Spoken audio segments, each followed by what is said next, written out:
Surgeon को operation कक्ष से बाहर आते देख सैली जैसे ही उछल पड़ी। उसने कहा, मेरा छोटा लड़का कैसा है? क्या वह ठीक हो जाएगा? मैं उसे कब देख सकती हूँ? सर्जन ने कहा, मुझे क्षमा करें, हमने वह सब किया जो हम कर सकते थे, लेकिन आपके लड़के ने ऐसा नहीं किया। सैली ने कहा, छोटे बच्चों को कैंसर क्यों होता है?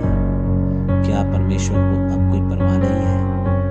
भगवान, जब मेरे बेटे को तुम्हारी जरूरत थी तब तुम कहाँ थे?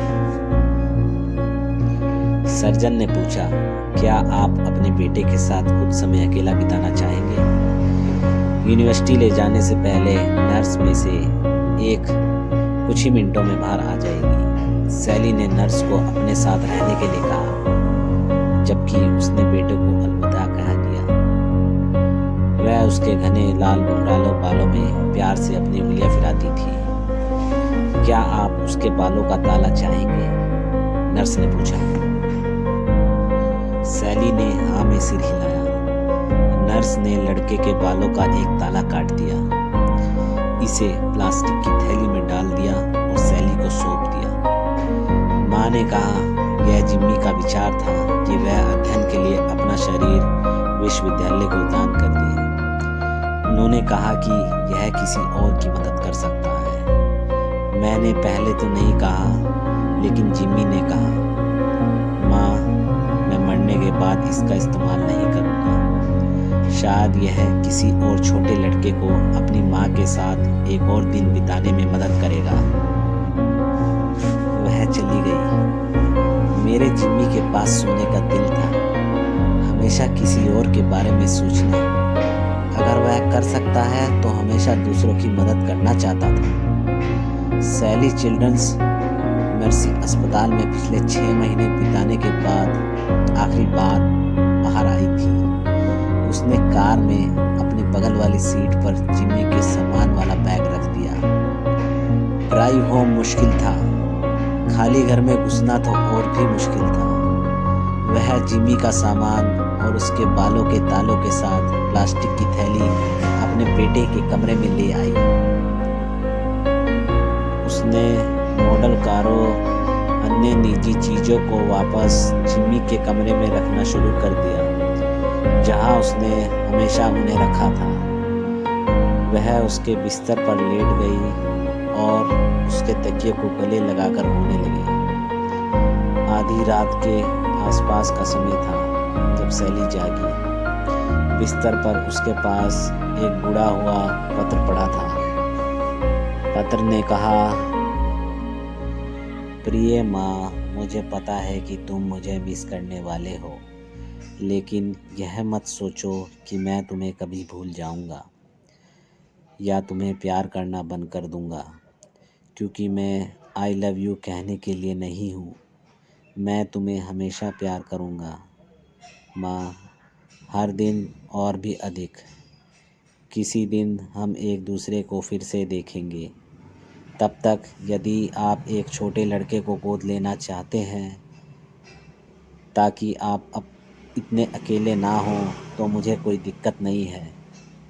उसके पास खेलने के लिए मेरा कमरा और पुराना सामान हो सकता है। लेकिन अगर आप किसी लड़के की बजाय लड़की को पाने का फैसला करते हैं तो शायद वह उन चीज़ों को पसंद नहीं करेगी जो हम लड़के करते हैं। आपको उसकी गुड़िया और लड़कियों की तरह की चीज़ें खरीदनी होंगी। आप जानते हैं। मेरे बारे में सोचकर उदास मत होना। यह वास्तव में एक साफ़ सुथरी जगह है। यहाँ पहुँचते ही दादी दादाजी मिले और आसपास दिखाया, लेकिन सब कुछ देखने में काफ़ी वक्त लगेगा। देवदूत बहुत अच्छे हैं, मुझे उन्हें उड़ते देखना बहुत अच्छा लगता है। क्या आपको पता है, जीसस अपनी किसी भी तस्वीर की तरह नहीं दिखते। फिर भी जब भी मैंने उसे देखा, मुझे पता था कि यह वही है। यीशु स्वयं मुझे परमेश्वर के दर्शन कराने ले गए और अनुमान लगाओ माँ, मुझे परमेश्वर के घुटनों पर बैठना पड़ा और उनसे बात करनी पड़ी। जैसे मैं कोई महत्वपूर्ण व्यक्ति हूँ। तभी मैंने उनसे कहा कि मैं आपको एक पत्र लिखना चाहता हूँ, आपको अलविदा और सब कुछ बताने के लिए। लेकिन मैं पहले से ही जानता था कि इसकी अनुमति नहीं है। अच्छा, तो तुम जानती हो क्या माँ, भगवान ने आपको यह पत्र लिखने के लिए मुझे कुछ कागज़ और अपनी निजी कलम दी। मुझे लगता है कि गैब्रियल उस देवदूत का नाम है जो इस पत्र को आपके यहाँ छोड़ने जा रहा है। परमेश्वर ने मेरे लिए कहा है कि मैं तुम्हें उन प्रश्नों में से एक उत्तर दूं जो तुमने उससे पूछे थे जब मुझे उसकी आवश्यकता थी। तब वह कहाँ था? परमेश्वर ने कहा कि वह मेरे साथ उसी स्थान पर था जब उसका पुत्र यीशु क्रूस पर था। वह वहीं पर था जैसे वह हमेशा अपने सभी बच्चों के साथ होता है। ओह, वैसे माँ, मैंने जो लिखा है उसे आपके अलावा कोई और नहीं देख सकता। बाकी सभी के लिए यह सिर्फ एक कागज़ का कोरा टुकड़ा है। क्या यह अच्छा नहीं है? मुझे अब भगवान को उनकी कलम वापस देनी है। उसे जीवन की पुस्तक में कुछ और नाम लिखने के लिए इसकी आवश्यकता है। आज रात मैं खाने के लिए यीशु के साथ मेज पर बैठूंगा। मुझे यकीन है कि खाना बहुत अच्छा होगा। ओह, मैं आपको बताना लगभग भूल ही गया था। मुझे अब दुख नहीं होता। कैंसर सब चला गया है। मैं खुश हूँ क्योंकि मैं उस दर्द को अब और बर्दाश्त नहीं कर सकता था। भगवान भी मुझे इतना आहत नहीं देख सकते थे।